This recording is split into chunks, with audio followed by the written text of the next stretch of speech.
شروع اللہ کے نام سے جو بڑا مہربان نہایت رحم والا ہے۔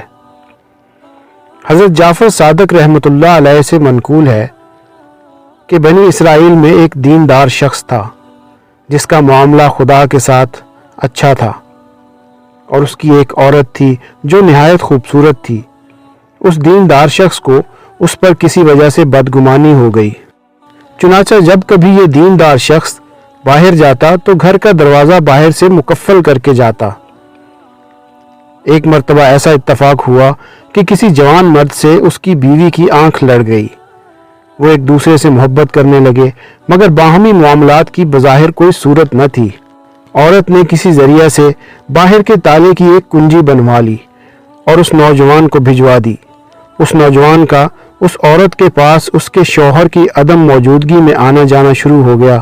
رات اور دن میں جب کبھی اس کو موقع ملتا وہ دروازے کا تالا کھول کر اس کے پاس آ جاتا۔ عورت کے شوہر کو اس کی آمد و رفت کی عرصہ دراز تک خبر نہ ہوئی اور یہ سلسلہ جاری رہا۔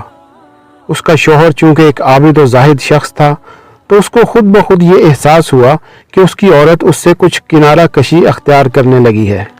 چنانچہ اس نے اس خدشہ سے عورت کو مطلع کر دیا اور کہا کہ مجھے اسی وقت اطمینان ہو سکتا ہے جب کہ تو اپنی عفت و عصمت پر حلف اٹھا لے گی۔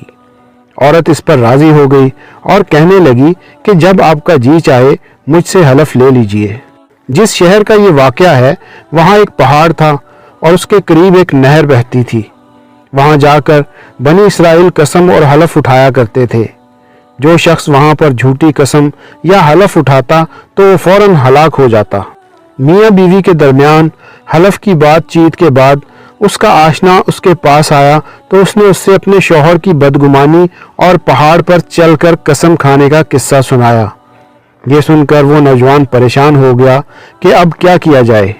عورت نے اس کو تسلی دی اور کہا کہ گھبرانے کی کوئی بات نہیں، میں ایسی ترکیب کروں گی کہ سانپ بھی مر جائے گا اور لاٹھی بھی نہیں ٹوٹے گی۔ فلاں دن فلاں وقت میں اپنے شوہر کے ساتھ قسم کھانے کے لیے اس پہاڑ پر جاؤں گی، لہذا تم بھیس بدل کر اور سواری کا ایک گدھا لے کر شہر کے باہر پھاٹک پر کھڑے ہو جانا، اور جب تم ہم دونوں میاں بیوی کو آتا دیکھو تو گدھے کو لے کر ہمارے قریب آ جانا۔ میں تمہارے گدھے پر پہاڑ تک جانے کے لیے سوار ہوں گی، تو جلدی سے مجھے اٹھا کر گدھے پر سوار کر دینا، پھر دیکھنا کیا ہوتا ہے۔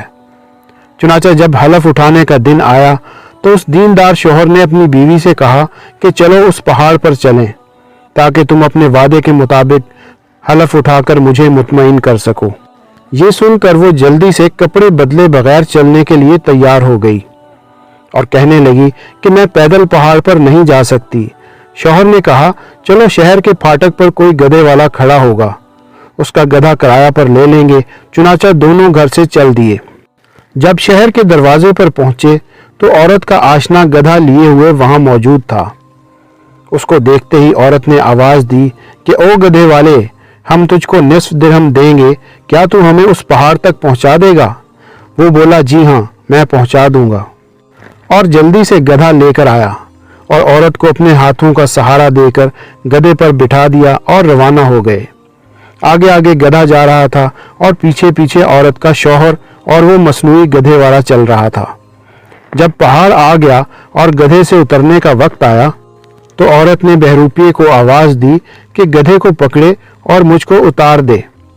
وہ آنے بھی نہ پایا تھا کہ عورت خود بخود گدھے سے گر پڑی اور اس طرح گری کہ اس کا سطر بہروپیے کے سامنے کھل گیا۔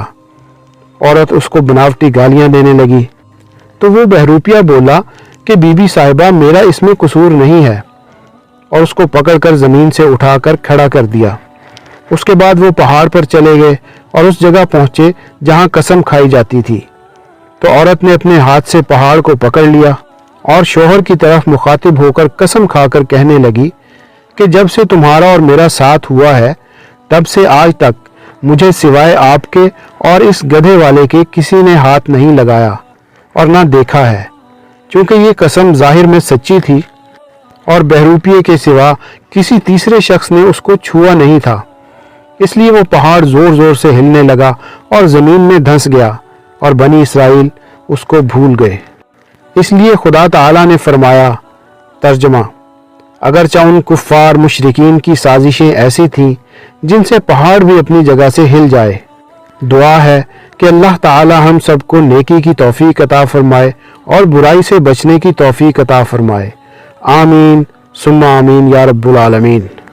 دوستو، اس طرح کی مزید اچھی ویڈیوز دیکھنے کے لیے ہمارے چینل کو سبسکرائب کریں اور ہماری ویڈیوز کو اپنے دوستوں اور پیاروں کے ساتھ شیئر کرنا ہرگز نہیں بھولیے گا۔ اپنا اور اپنے پیاروں کا بہت خیال رکھیے گا اور ہمارے چینل کا بھی۔ اللہ نگہبان۔